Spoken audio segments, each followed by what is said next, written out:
जय श्री हरि विष्णु भगवान की जय हो। माता लक्ष्मी जी की जय हो। मैं आप लोगों को देवसैनी एकादशी की कथा सुनाती हूँ।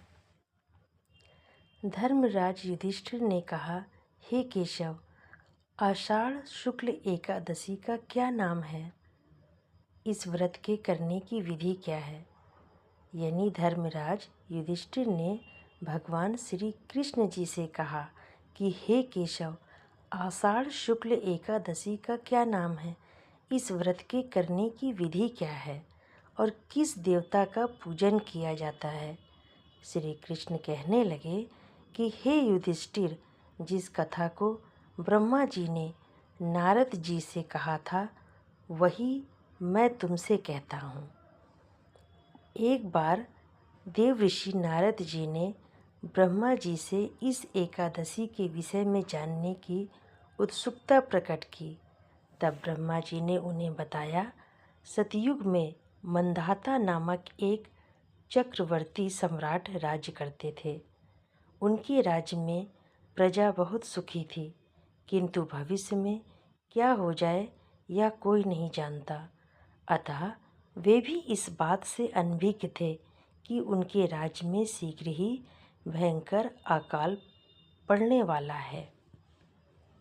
उनके राज्य में पूरे 3 वर्ष तक वर्षा न होने के कारण भयंकर अकाल पड़ा।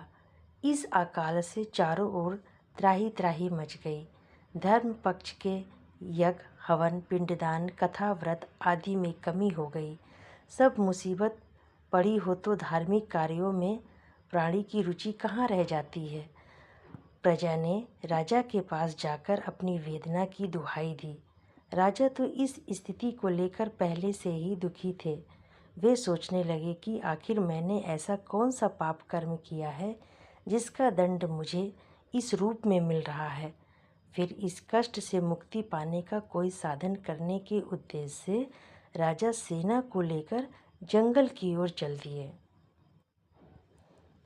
वहाँ विचरण करते करते एक दिन वे ब्रह्मा जी के पुत्र अंगिरा ऋषि के आश्रम में पहुँचे और उन्हें साष्टांग प्रणाम किया।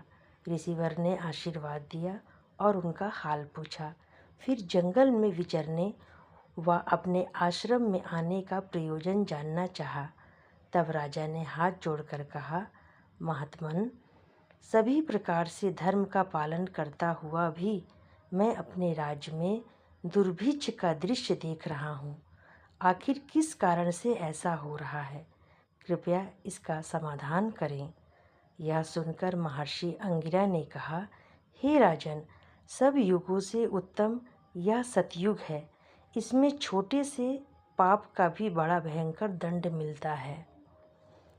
इसमें धर्म अपने चारों चरणों में व्याप्त रहता है। ब्राह्मण के अतिरिक्त किसी अन्य जाति को तप करने का अधिकार नहीं है, जबकि आपके राज्य में एक शूद्र तपस्या कर रहा है। यही कारण है कि आपके राज्य में वर्षा नहीं हो रही है। जब तक वह काल को प्राप्त नहीं होगा तब तक यह दुर्भिक्ष शांत नहीं होगा।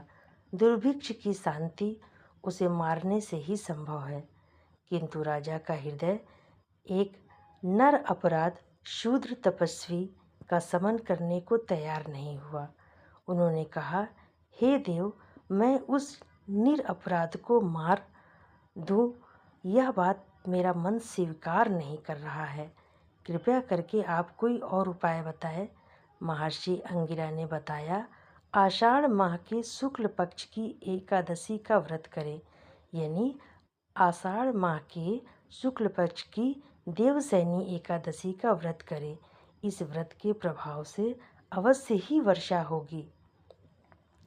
राजा अपने राज्य की राजधानी लौट आए और चारों वर्णों सहित देवसैनी एकादशी का विधि पूर्वक व्रत किया। व्रत के प्रभाव से उनके राज्य में मूसलाधार वर्षा हुई और पूरा राज्य धन्य धान्य से परिपूर्ण हो गया। ब्रह्मा वैवर्त पुराण में देवसैनी एकादशी के विशेष महत्व का वर्णन किया गया है। इस व्रत से प्राणी की समस्त मनोकामनाएं पूर्ण होती है, सभी इच्छाएं पूर्ण होती है इस व्रत को करने से, देवसैनी एकादशी का व्रत। तो ये थी मेरी देवसैनी एकादशी व्रत की कथा, जो आप लोगों को सुनकर बेहद पसंद आएगी।